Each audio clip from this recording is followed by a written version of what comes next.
யோவான் எழுதின சுவிசேஷம் 14ஆம் அதிகாரம் 14வது வசனம். என் நாமத்தினாலே நீங்கள் எதை கேட்டாலும் அதை நான் செய்வேன். என் நாமத்தினாலே நீங்கள் எதை கேட்டாலும் நான் அதை செய்வேன். இயேசு கிறிஸ்து சொல்லுகிறார், என் பிள்ளைகளே, என்னை தேடி வந்திருக்கிறீங்களே, ஏதோ ஒரு தேவைக்காக, சுகத்துக்காக, விடுதலைக்காக என்னை தேடி வந்திருக்கிறீங்க. இயேசு கிறிஸ்து என்கிற என் நாமத்தில் என் பெயரை சொல்லி நீங்கள் கேட்டுக்கொள்வது நான் உங்களுக்கு செய்வேன் அப்படின்னு ஆண்டவர் சொல்றார். இயேசுவே அப்படின்னு பெயரை சொல்லி கூப்பிடும்போது, இயேசு கிறிஸ்துவின் நாமத்தில் எனக்கு சுகம் உண்டாகணும், இயேசு கிறிஸ்துவின் நாமத்தில் எனக்கு ஒரு விடுதலை உண்டாகணும், இயேசு கிறிஸ்துவின் நாமத்தில் எனக்கு ஒரு அற்புதம் நடக்கணும் அப்படி நீங்கள் கேட்கும் பொழுது இயேசு உங்கள் பக்கத்தில் வந்து உங்களுக்கு அற்புதம் செய்வார். அப்படிதான் ஆண்டவர் இயேசு வாக்கு கொடுத்திருக்கிறார். நீங்கள் இயேசு கிறிஸ்து என்கிற என் நாமத்தினாலே எதை கேட்டாலும் நான் அதை உங்களுக்கு செய்வேன். எதை கேட்டாலும், சுகம் கேட்டால் சுகம் தருவார், விடுதலை கேட்டால் விடுதலை தருவார், ஆசீர்வாதம் கேட்டால் ஆசீர்வாதம் தருவார், ஞானத்தை கேட்டால் ஞானம் தருவார். உங்களுக்கு என்ன வேணும்? உங்களுக்கு என்ன ஆசீர்வாதம் வேணும்? இன்னைக்கு சுகம் வேணுமா, விடுதலை வேணுமா, ஆசீர்வாதம் வேணுமா? என்ன ஆசீர்வாதம் வேண்டும்? முதல்ல அதை தீர்மானம் பண்ண வேண்டும். ஏனோ தானவென்று ஜெபிக்க கூடாது. அதனால கருத்தாக தேவ சமூகத்தில் ஒரு காரியத்தை நான் கேட்க போகிறேன். இயேசுவின் நாமத்தில் கேட்க போகிறேன், இயேசுவனிடத்தில் கேட்க போகிறேன், இயேசு கிறிஸ்துவை நோக்கி நான் கேட்க போகிறேன். அப்போ எனக்கு அவர் செய்வார் என்றால் இயேசு கிறிஸ்து வாக்கு மாறாத தேவன். அவர் தான் சொல்லுகிறார், இயேசு கிறிஸ்து என்கிற என் பெயரை சொல்லி நீங்கள் என்ன கேட்டாலும் நான் உங்களுக்கு செய்வேன் அப்படின்னு வாக்கு கொடுத்திருக்கிறார். இதுவரைக்கும் எவ்வளோ ஆயிரக்கணக்கான பேருக்கு செய்திருக்கிறார். என் ஊழிய பாதையிலே பல ஆயிரங்கள், லட்சங்களை தாண்டி இருக்கும் அவ்வளவு அற்புதங்களை நான் பார்த்திருக்கிறேன். எவ்வளவு அற்புதம்! இதெல்லாம் எப்படி நடக்கிறது? இயேசு கிறிஸ்து என்கிற பெயரை சொல்லி கூப்பிடும் போது தான் இந்த அற்புதம் நடந்தது. அதைத்தான் இயேசு சொல்லுகிறார், இயேசு கிறிஸ்து என்கிற என் நாமத்தினாலே நீங்கள் எதை கேட்டாலும் நான் அதை உங்களுக்கு செய்வேன் என்று ஆண்டவர் வாக்கு கொடுக்கிறார். அப்போ அவருடைய நாமத்தினாலே என்ன கேட்டு என்ன பெற்றுக்கொள்ள முடியும்? வேதத்தில் சொல்லப்பட்ட சில சம்பவங்களை நான் உங்களுக்கு சொல்லி ஜெபிக்க போகிற முதலாவது அப்போஸ்தலர் நடபடிகள். அப்போஸ்தலர் நடபடிகள் 3வது அதிகாரம் 6வது வசனத்தை வாசிக்க கேட்போம். அப்பொழுது பேதுரு, வெள்ளியும் பொன்னும் என்னிடத்தில் இல்லை, என்னிடத்தில் உள்ளதை உனக்கு தருகிறேன், நசரேயனாகிய இயேசு கிறிஸ்துவின் நாமத்தினாலே நீ எழுந்து நட என்று சொன்னான். பேதுரு இயேசு கிறிஸ்துவோடு கூட இருந்த ஒரு சீஷன். பேதுரு, யோவான் என்ற 2 சீஷர்கள். இயேசு கிறிஸ்து அவர்களோடு கூட இருந்தார். அவங்க இயேசுவை விசுவாசித்து அவரால் பயன்படுத்தப்பட்ட ஊழியர்கள். அந்த 2 பேரும் தேவாலயத்துக்கு போகிறாங்க ஜெபம் பண்ணுவதற்கு. அங்கே ஒரு பிறவி சப்பானி, பிறந்ததிலிருந்து அவனால் நடக்க முடியாது, 2 கால்களும் செயலற்று போன நிலைமையில், பிறவியிலேயே 2 கால்களும் செயலற்று போய் நடக்க முடியாமல் அவன் 40 வயது நிரம்பின ஒரு மனிதன். அதனால் நடக்க முடியாததுனால வேலை செய்ய முடியாது, வாழ்க்கைக்காக தர்மம் எடுத்து பிழைக்கிற ஒரு மனிதன். அவனை சில பேர் சுமந்து கொண்டு வந்து தேவாலயத்தின் வாசலில் வச்சிருவாங்க. காலையில் கொண்டு வந்து வைத்தா அந்த தேவாலயத்துக்கு வர்றவங்ககிட்ட தர்மம் எடுப்பான். என்னால் நடக்க முடியாது, என் கால்கள் செயலற்ற போச்சு, என்னால் வேலை செய்ய முடியாது, தர்மம் கொடுங்கள் என்று அவன் மேலே இறக்கப்பட்டு ஜனங்கள் தர்மம் கொடுப்பாங்க. ஆலயத்துக்கு வர எல்லாருக்குமே தெரியும் இவன் நடக்க முடியாமல் இருக்கிற மனிதன் என்று. அவனுக்கு 40 வயதாகிவிட்டது. பிறந்ததிலிருந்தே கால்கள் வழங்காமல் இருந்ததுனால இனிமே அவ்வளவுதான் அப்படின்ற நிலைமையில தான் அவன் இருந்தான். சில சமயம் மருத்துவர்கள் சொல்லுவாங்க, இது எப்போ வந்துச்சு? இல்லை, பிறந்ததுலேருந்தே கண்ணு தெரியல, பிறந்ததுலேருந்தே காது கேட்கல, பிறந்ததுலேருந்தே நடக்க முடியலன்னா ஒன்றும் செய்ய முடியாது, மருத்துவம் கைவிட்டு விடும். என்ன, அவங்களால என்ன செய்ய முடியும்? அதானே செய்ய முடியும். இடையில கண் பார்வை போயிருந்தா சரிப்படுத்த பார்க்கலாம், இடையில நடக்க முடியாமல் ஆயிருந்தா கொஞ்சம் சுகமாக்குவதற்கு மருத்துவ காரியங்களை செய்து பார்க்கலாம். இது இடையில உங்களுக்கு காது கேட்காம போயிருந்தா என்ன காரணம்னு கண்டுபிடிச்சு உதவி செய்யலாம். இது பிறவியிலேயே பிறக்கும் போதே இந்த குறைபாடு, அதனால ஒன்றும் பண்ண முடியாது. அந்த மாதிரி தான் மருத்துவம் சொல்லும். அதுதான் உண்மை. பிறவிலேயே பாதிப்பு, என்ன செய்ய முடியும் என்பதாக. இந்த மனிதன் பிறவிலேயே கால்கள் நடக்க முடியாதவனாய் பிறந்ததுனால ஒருவேளை அந்த கால் சூம்பி போய் இருந்திருக்கலாம், முழங்காலுக்கு கீழே சூம்பி போன நிலைமையில் இருந்திருக்கலாம். ஏன்னா இந்த மாதிரி நடக்க முடியாத கால்கள் அப்படி தான் பலவீனப்பட்ட கால்களாக இரத்த ஓட்டம் இல்லாதனால சுருங்கி காணப்படும்.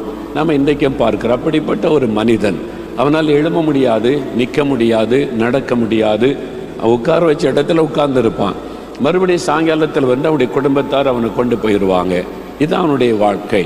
அப்படி இருந்த ஒரு மனிதன் பேதுருவை பார்த்த உடனே ஏதாவது தர்மம் கிடைக்கணும் ஐயா, எனக்கு தர்மம் கொடுங்க என்பதாய் அவன் கேட்கிறான். பேதுரு அவனை உற்று பார்க்கிறார். இப்போ பேதுருக்குள் இயேசு கிறிஸ்து இருக்கிறார். அவர் பரிசுத்தாவினால் நிரப்பப்பட்டு இயேசுவினால் நிரப்பப்பட்ட ஒரு அனுபவத்தோடு இருக்கிறார் பேதுரு, அவருடைய சீஷன். அதனால் இப்போ பாதிக்கப்பட்ட மனிதனை பார்க்கிறார். இயேசு கிறிஸ்துவை போல அவர் பார்க்கிறார். பாரையோ, இந்த மனிதன் நடக்க முடியாமல் இருக்கிறாரே, இந்த மனிதன் இத்தனை வருஷமாக சப்பானியாக உட்கார்ந்துருக்கிறானே, அதனால தர்மம் எடுக்கிறானேன்னு சொல்லி அவன் சொல்கிறான், என்கிட்ட காசெல்லாம் இல்லையா, உன்கிட்ட கொடுக்கறதுக்கு வெள்ளியும் பொண்ணு காசு இல்லை, ஆனால் என்கிட்ட ஒன்று இருக்குது.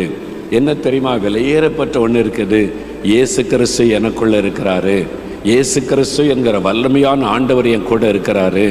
மரணத்தை ஜெயித்த இயேசு, வியாதியஸ்தரை குணமாக்குகிற இயேசு, சப்பானிகளை நடக்க செய்கிற இயேசு, குருடர்களுக்கு பார்வை கொடுக்கிற இயேசு என்கிட்ட இருக்கிறாரு. அவரை நான் உனக்கு தருகிறேன்னு சொல்லி அவன் சொல்லுகிறான், நசரேயனாகிய இயேசு கிறிஸ்துவின் நாமத்தில் எழும்பி நட அப்படின்னு சொல்லுகிறான். நசரேயனாகிய இயேசு கிறிஸ்துவின் நாமத்தில் எழும்பி நட அப்படின்னு கையை பிடிச்சு அப்படி தூக்கணுன்னு எழும்பி நடக்க ஆரம்பித்து விட்டான். நடந்த கால் சரி ஆயிற்று. ஒருவேளை சூம்பி போன கால் நல்ல காலாய் மாறி இருக்கும்.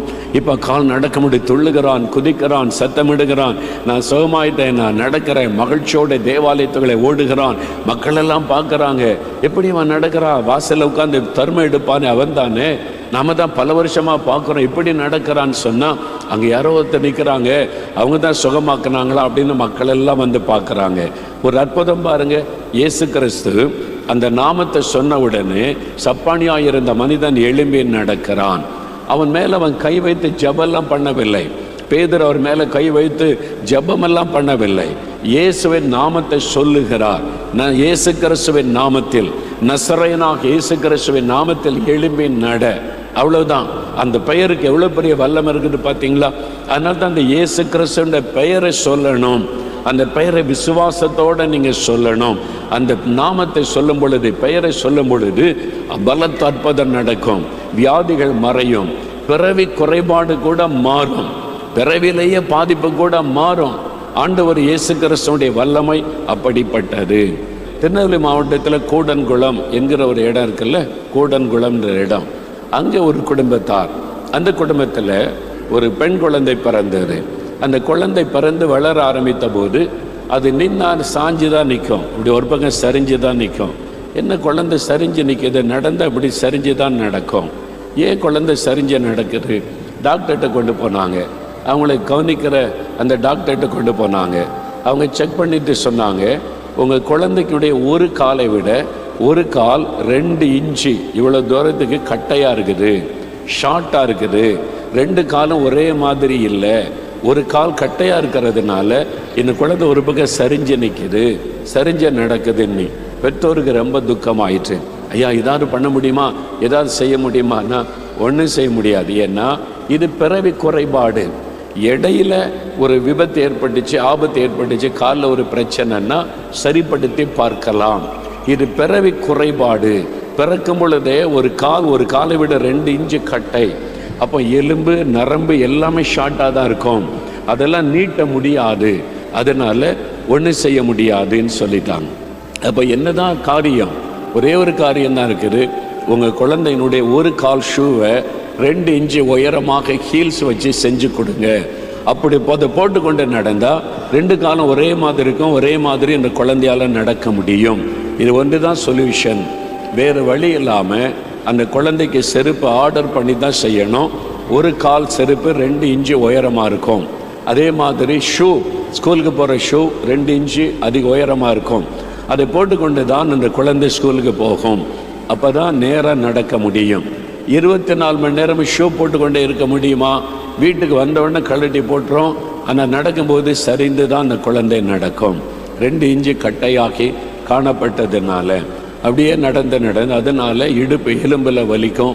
மற்ற பிள்ளைகளைப் போல ஓடி விளையாட முடியாது. இப்போ அந்த பிள்ளைக்கு 14 வயதாகிவிட்டது. டீனேஜ் பருவத்தில் வந்து விட்டது. இனி வாலிப பிள்ளையாகும், படித்து முடித்து வேலைக்கு போகணும், நாளைக்கு அதனுடைய எதிர்காலம். இதெல்லாம் நினச்சா தாய்க்கு ரொம்ப துக்கம், ஒரு பெரிய மன வேதனை. என் பிள்ளைனுடைய எதிர்காலம் எப்படி? ஒரு கால் கட்டையாக இருக்குது, சரிஞ்சு தானே நடக்கும். அவருடைய எதிர்காலம் எப்படி? அவருடைய திருமண வாழ்க்கையில் எப்படி? பல காரியம். ஒரு தாய்க்கு தான் அந்த எதிர்காலத்தை குறித்த பாரம் எல்லாம் உண்டாகும். அந்த மாதிரி அந்த தாய்க்கு ஒரு பெரிய துக்கம் இருந்தது. அவங்க அப்போ நம்முடைய ஜெபிக்கலவாங்க நிகழ்ச்சி டிவியில் பார்த்து கொண்டு இருந்தாங்க. அப்போ நிறைய அற்புதங்கள் நடப்பதை, அந்த சாட்சிகளை பார்த்தாங்க. இயேசுவின் நாமத்தை சொல்லி ஜெபிச்சு அற்புதம் நடக்குது, வியாதி மறையுது, குருடர்கள் பார்வை அடைகிறாங்க அப்படின்ற உடனே இந்த தாய்க்குள்ள ஒரு விசுவாசம் வந்தது. அப்போ நானும் இயேசுவின் நாமத்தில் ஜெபம் பண்ணினா என் குழந்தைக்கும் என் மகளுக்கும் சுகம் உண்டாகுமே. ஒரு முறை ஜெபிக்கலாம் வாங்க நிகழ்ச்சியில் டிவியில் பார்த்து கொண்டு இருக்கிறாங்க. அந்த மகளும் பக்கத்தில் இருக்கிறாள். அந்த தாய் அந்த சாட்சியெல்லாம் கேட்டுவிட்டு ஜெப நேரம் வந்தபோது அந்த குழந்தையினுடைய கால் மேலே கை வைத்து, இயேசுவின் நாமத்தில் என் மகளுடைய கால் ரெண்டும் ஒரே மாதிரி இருக்கணும், கட்டையாக இருக்கிற கால் இயேசு கிறிஸ்துவின் நாமத்தில் வளரணும், 2 காலும் சமமாக மாறணும்னு சொல்லி இயேசுவின் நாமத்தை சொல்லி காலில் கை வைத்து ஜெபிக்கிறாங்க. தன் மகளுடைய காலில் கை வைத்து ஜெபிக்கிறாங்க. ஒரு 5 நிமிடம் தான் நான் ஜெபிக்க சொல்லுவேன். ஜெபிக்கலாம் நிகழ்ச்சியில் பார்த்துருப்பீங்க. 5 நிமிடம் ஜெபிக்கிறாங்க.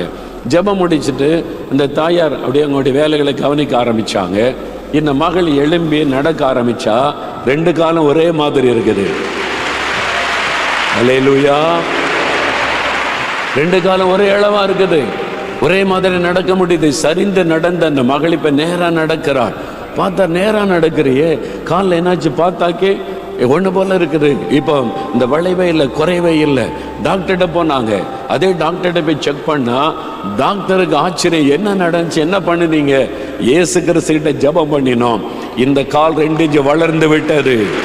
அல்லேலூயா, அல்லேலூயா. இயற்கைக்கு மேற்பட்ட ஒரு அற்புதம். அற்புதம் சொன்னாலே நடக்காதுன்ற ஒரு காரியம் நடக்குது, அதான் அற்புதம். இவ்வளோ அற்புதமாக இருக்குது, அப்படியா, இப்படிலாம் நடக்குமா? அதான் அற்புதம். மிராக்கிள் என்பது நடக்க முடியாத ஒரு காரியம் நடக்குதுன்னா, பிறவிலேயே 2 இன்ச்சு கால் கட்ட, அது எப்படி வளரும்? கால் எப்படி வளரும்? அவராலே முடியும், சிருஷ்டித்த தேவனாலே முடியும். அதுதான் இயேசு, அதுதான் இயேசு, அதுதான் இயேசு கிறிஸ்து. அவருடைய பெயரை சொன்னா அவங்க என்ன செய்றாங்க? இயேசு கிறிஸ்துவின் பெயரை சொல்லி ஜெபிச்சாங்க. இயேசு கிறிஸ்துவின் பெயரை சொல்லி ஒரு விண்ணப்பம் பண்ணாங்க. நல்லா கவனிங்க. நான் அவங்கள பார்த்ததும் இல்லை, நான் அவங்க மேலே கை வைத்து ஜெபம் பண்ணினதும் இல்லை. அவங்க வீட்டில் உட்காந்து ஜெபம் பண்ணுறாங்க, இயேசுவின் பெயரை சொல்லி ஜெபிக்கிறாங்க, விசுவாசத்தோடு ஜெபிச்சாங்க. அற்புதம் நடைபெற்றது. அவங்க அங்கே சாட்சி சொல்ல நம்முடைய ஸ்டுடியோவுக்கு வந்தாங்க. அந்த தாயும் மகளையும் நான் பார்த்தேன், அவங்களோட நான் பேசினேன். அந்த தாய்க்கு எவ்வளோ பெரிய சந்தோஷம். யார் ஜெபம் பண்ணினாரு? அந்த தாய் ஜெபம் பண்ணி அந்த குழந்தைக்கு அற்புதமான சுகம். இன்றைக்கு நீங்க விசுவாசத்தோடு ஜெபித்தால் உங்களுக்கு அற்புதம் நடக்க போகிறாரு. இயேசு உங்களுக்கு அற்புதம் செய்ய போகிறார். அதனால தான் சொல்றேன், நீங்க ஊழியக்காரனை தேடக்கூடாது. மோகலாசஸ் ஜெபிக்கணும், மோகலாஸ் கை வைக்கணும், இயேசு கை வைக்கணும். அதுதான் உடைய நோக்கமா. இயேசுவை நீங்க தொடுங்க, நீங்க நான் 4 மாவட்டத்தில் இருந்து கொண்டு டிவியில் பேசுறேன், கேமராவுக்கு முன்னால. அவங்க கூடன்குளத்தில் இருந்து கொண்டு மகளுக்காய் வீட்டில் ஜெபிக்கிறாங்க. ஆண்டவர் அற்புதம் செய்கிறார். யார் போய் அற்புதம் செய்தது? இயேசு அங்கே பிரசன்னமானார். அதனால தான் இயேசு சொன்னார், 2 பேர் என் நாமத்தில் எங்கே கூடினாலும் அங்கே நான் இருக்கிறேன். அந்த தாயும் மகனும் 2 பேர் உட்கார்ந்து ஜெபிக்கிறாங்க. இயேசு அங்கே 3வது ஆளாய் வந்து விட்டார். இங்கே இயேசு உலாவி கொண்டிருக்கிறார்.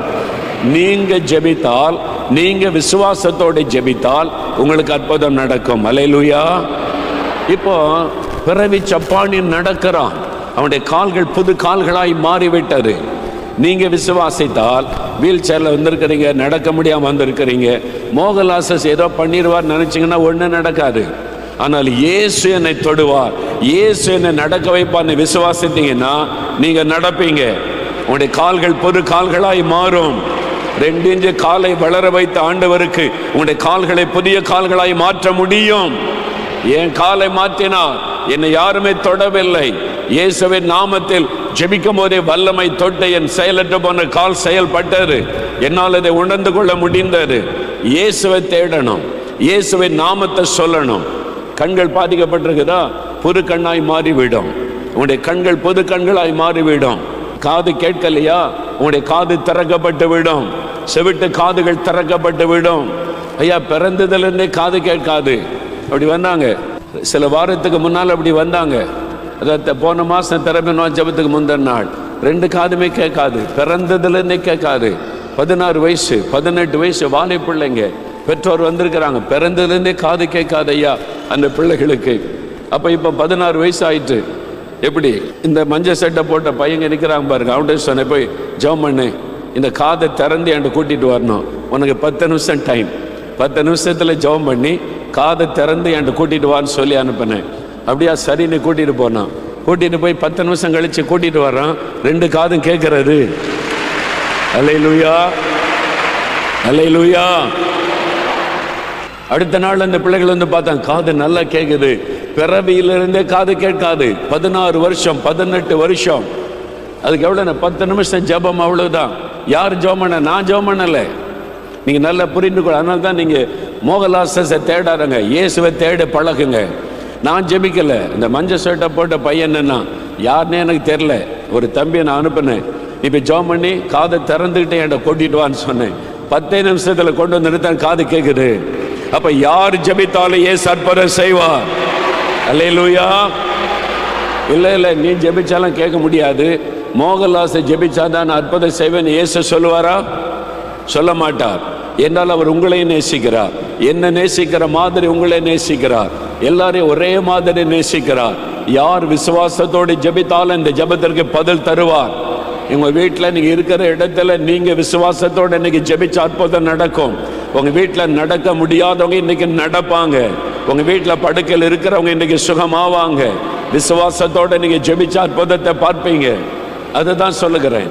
இந்த அற்புதம் பெற்றுக்கொள்ள என்ன செய்யணும்? இதை தெரியாம தான் நிறைய பேர் தடுமாறுகிறோம். தவறான நம்பிக்கைகள் நம்முடைய ஆசீர்வாதத்தை கெடுத்து விடும். தவறான எதிர்பார்ப்புகள் அற்புதத்தை தடை செய்து விடும்.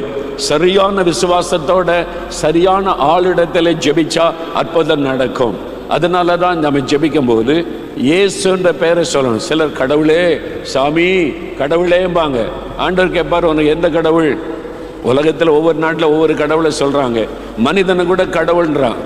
ஒரு பொம்பளைய கடவுள்ன்றான், ஒரு ஆணை கடவுள்ன்றான், மனுஷனே கடவுள்ன்றான். செத்து போனால் அடக்கம் பண்ணுறான், முடிஞ்சு போச்சு. அவனே கடவுள்ன்றான். எந்த கடவுள்? யார் பெயரை சொல்லி கூப்பிடுற? இயேசு கிறிஸ்துன்ற பெயரை சொல்லணும். அல்லேலூயா சொல்லுங்க. அவர் தான் நமக்காக மரித்த உயிர்த்தெழுந்த ஆண்டவர். இயேசு கிறிஸ்து என்கிற நாமத்தினால் எதை கேட்டாலும் செய்வேன். இப்ப நசரேயனாகிய இயேசு கிறிஸ்துவின் நாமத்தில் எழும்பி நட சொன்ன உடனே அற்புதம் நடந்து விட்டது. இப்ப எல்லாரும் பேதுருவை பார்க்குறாங்க. எல்லா மக்கள் ஆயிரக்கணக்காக ஓடி வந்துட்டாங்க. ஐயோ நடந்துட்டான் யாரு அண்ணா அவன் தான் பேதுரை காமிக்கிறாங்க. அங்க நிற்கிறாங்க 2 பேர், அதுல ஒரு ஆளு. எல்லாரும் பார்க்குறாங்களா? பேதுரு என்ன சொல்றார்? உடனே காலரை தூக்கி விட்டு, பார்த்தீங்களா என்கிட்ட எவ்வளோ பெரிய வல்லம் இருக்குல்ல சொல்லலை. அவர் என்ன சொல்றாரு? ஏன் என்ன பார்க்குறீங்க? Why are you looking at me? ஏன் என்ன பார்க்குறீங்க? என்னுடைய பக்தியினாலோ சக்தியினாலோ அவன் சுகமாக்கப்படவில்லை. என்னால் அவன் சுகமாக்கப்படவில்லை. அப்ப எப்படி சுகம் கிடைச்சது? 16வது வசனம் வாசிங்க. அப்போஸ்தலர் 3:16 வாசிங்க. அவருடைய நாமத்தை பற்றும் விசுவாசத்தினாலே, இயேசு கிறிஸ்துவின் நாமத்தை பற்றும் விசுவாசத்தினாலே, அவருடைய நாமமே, இயேசு கிறிஸ்துவின் நாமமே நீங்கள் பார்த்து அறிந்திருக்கிற இவனை பலப்படுத்தினது, இவனை சுகமாக்கினது. எப்படியா சுகம் பெற்றான்? பேதுரு, நீங்க தானே. நான் சுகமாக்கலையா? ஏன் என்ன பார்க்குறீங்க? என்கிட்ட அதுக்கிட்ட சக்தியும் கிடையாது, பக்தியும் கிடையாது. பிறகு எப்படி இவன் சுகமானான்? இயேசு கிறிஸ்துவின் நாமத்தை, அந்த பெயரை பற்றின விசுவாசமும் இயேசு கிறிஸ்துவின் நாமமே அவனை குணமாக்கிற்று. அதனால இயேசு கிறிஸ்து அந்த நாமம், அந்த பெயர், அதை சொல்லும் பொழுது அற்புதம் நடக்கிறது. அந்த பெயர்ல தான் அற்புதம். அதுதான் இயேசு சொன்னார். இயேசு கிறிஸ்துன்ற என் பெயரை சொல்லி நீங்க என்ன கேட்டாலும் நான் உங்களுக்கு செய்வேன்னு சொல்லி இருக்கிறார். அந்த இயேசு கிறிஸ்துன்ற பெயரை சொல்லணும். அந்த பெயர்ல தான் அந்த வல்லமை இருக்கிறது, அற்புதம் நடக்கிறது. அப்ப அந்த பெயரை சொன்னா சுகம். இயேசு உங்க மேல எவ்வளவு அனுபவிச்சிருக்கிறார் பார்த்தீங்களா? அதனால தான் உங்களோட பேசிக்கிட்டே இருக்கிறாரு. இன்னைக்கு உங்களுடைய சரீரத்தில் ஏதோ ஒரு வியாதி, அதனால மனதில் பாதிக்கப்பட்டு கலங்கி நிற்கிறீங்க. இயேசு சகல வியாதிகள் இன்னைக்கு சுகமாக்குகிறவர். நான் வியாதிப்பட்ட போது என் குடும்பமே கலங்கி நின்றாரு. இயேசு என்னை சுகமாக்கி எங்கள் குடும்பத்தையே மகிழ பண்ணார்ல, உங்களை மகிழ பண்ணுவார். விசுவாசத்தோடு ஜெபித்தா போதும். நீங்க ஜெபிக்கணும். சரியா? வியாதி உள்ள இடத்துல கை வைங்க. உங்களுக்கு எந்த இடத்துல பிரச்சனை, கண்ணுலையா, காதுலையா, ஹார்ட்லையா, லங்ஸ்லையா, லிவர்லையா, பேங்க்ரியாட்ஸ்லையா, எங்க பிரச்சனை அங்கே கை வைங்க. எந்த இடத்துல வலி, எந்த இடத்துல கட்டி இருக்குது, எந்த இடத்துல வேதனை, எந்த இடத்துல சிக்னஸ் சொல்றாங்க, அங்கே கை வைங்க. அல்லது உங்களுடைய நெஞ்சில கை வைத்து, இயேசுவே உம்முடைய தழும்புகளால் குணமாக்கிறோம், உம்முடைய தழும்புள்ள கரத்தினால் என்னை தொடணும், இன்றைக்கு இப்போ என்ன சுகமாக்கணும். எங்கள் குடும்பத்தில் யாராவது வியாதிப்பட்டனா அங்கே மேலே கை வைங்க. இன்றைக்கு சுகம் உண்டாகும். வியாதியை மாற்றி ஒரு பெரிய மகிழ்ச்சி ஆண்டவர் தருவார். விசுவாசத்தோட ஜெபிக்கலாமா? உங்க கூட சேர்ந்த நானும் ஜெபிக்கிறேன். தகப்பனே, அருமையான இந்த பிள்ளைகள் உம்முடைய வல்லமையை விசுவாசித்து ஜெபிக்கிறாங்க. நீங்க சிலுவையில எல்லா நோய்களையும் பலவீனத்தை சுமந்துட்டீங்க. உங்க தழும்புகளால் நாங்கள் குணமாகிறோம் என்ற வேத வசனத்தை விசுவாசித்து ஜெபிக்கிறாங்க. இப்ப உங்களுடைய தழும்புள்ள கரத்தினால இவங்களை தொடுங்கப்பா. சகல வியாதிகளும் நசரேயனாகிய இயேசு கிறிஸ்துவின் நாமத்தில் விலகி போகட்டும். அவருடைய தலை முதல் கால் வரை சுகமளிக்கிறவருடைய வல்லமை இறங்கட்டும் இயேசுவின் நாமத்தினால். கண்களிலே இயேசு கிறிஸ்துவின் நாமத்தில் சுகம் உண்டாகட்டும். செவிட்டு ஆவிகள் விலகி காது திறக்கப்படட்டும் இயேசுவின் நாமத்தில். இருதயத்திலே சுகம் உண்டாகட்டும், லங்ஸிலே சுகம் உண்டாகட்டும், அவருடைய லிவர்ல சுகம் உண்டாகட்டும், பேங்க்ரியாட்ஸ்ல சுகம் உண்டாகட்டும், அவருடைய சிறுநீரகத்தில் வல்லமை இறங்கட்டும், கர்ப்பப்பைக்குள்ள இறங்கட்டும், ஜீரண உறுப்பை தொடும், கால்கள், கைகள், எலும்புகள், நரம்புகள், இரத்தத்துக்குள்ள சுகமளிக்கிற வல்லமை இறங்கட்டும் இயேசுவின் நாமத்தினால். இயேசு கிறிஸ்துவின் நாமத்தில் அற்புத சுகம் வரட்டும். இன்றைக்கு கூட இந்த வியாதிகள் மறையட்டும். இந்த நிமிஷம் விடுதலை சுகத்தை கர்த்தர் கொடுத்தருளும். உம்முடைய தழும்புகளால் குணமாக்கி விட்டீர். அதற்காய் ஸ்தோத்திரம், ஸ்தோத்திரம். இயேசு கிறிஸ்துவின் நாமத்தில் சுகம் கொடுத்த தேவனுக்கு ஸ்தோத்திரம். இயேசுவின் நாமத்தில் ஆமென்.